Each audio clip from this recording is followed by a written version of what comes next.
ఒకవైపు పొత్తుల గురించి సమావేశాలు చర్చలు సాగుతుంటే మరోవైపు మంత్రి కాకాని విమర్శిస్తున్నారు. అసలు టీడీపీ బలంగా ఉంటే పొత్తులు ఎందుకంటూ అడుగుతున్నారు మంత్రి.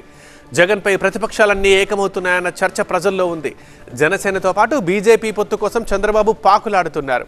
వీరితో పాటు మిగతా పార్టీలతో కూడా పొత్తుకు చంద్రబాబు సిద్ధమయ్యారంటున్నారు మంత్రి కాకాని. అసలు టీడీపీ బలంగా ఉంటే పొత్తులు ఎందుకంటూ ప్రశ్నిస్తున్నారు మంత్రి కాకాని. జగన్పై ప్రతిపక్షాలన్నీ ఏకమవుతున్నాయన్న చర్చ ప్రజల్లో జరుగుతోందన్నారు. జనసేన బీజేపీలతో పాటు కలిసి వచ్చే మిగతా పార్టీలతోనూ చంద్రబాబు పొత్తులు పెట్టుకుంటాడని, ఆ విషయంలో ఎలాంటి సందేహం లేదని కాకాని విమర్శించారు. బలం చంద్రబాబుకుంటే చంద్రబాబు, పవన్ కళ్యాణ్ ప్రత్యక్షంగా మళ్ళీ ఈరోజు బీజేపీ ముందు సాగిలపడడానికి వాళ్ళు ఇంతమంది జగన్మోహన్ రెడ్డి గారు ఒక్కడి మీదకి వస్తున్నారంటేనే.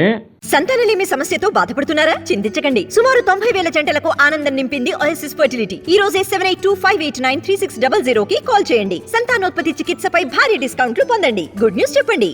వైఎస్ఆర్ కాంగ్రెస్ పార్టీ రాష్ట్రంలో ఎంత బలంగా ఉంది, చంద్రబాబు నాయుడు అండ్ కంపెనీ ఎంత బలహీనంగా ఉంది అనేటువంటి దానికి ఇది ఒక ఉదాహరణ కాదా అనేటువంటిది ప్రజలు కూడా ఈరోజు చర్చించేటువంటి విషయం. కాబట్టి ఇంకే పార్టీ వచ్చినా పోతాడు చంద్రబాబు. ఇంక మిగతా పార్టీలు కూడా ఉన్నాయి కదా, చిన్న చిన్న పార్టీలు, వాటిలతో కూడా పోతాడు. ఏ పార్టీ వచ్చినా సరే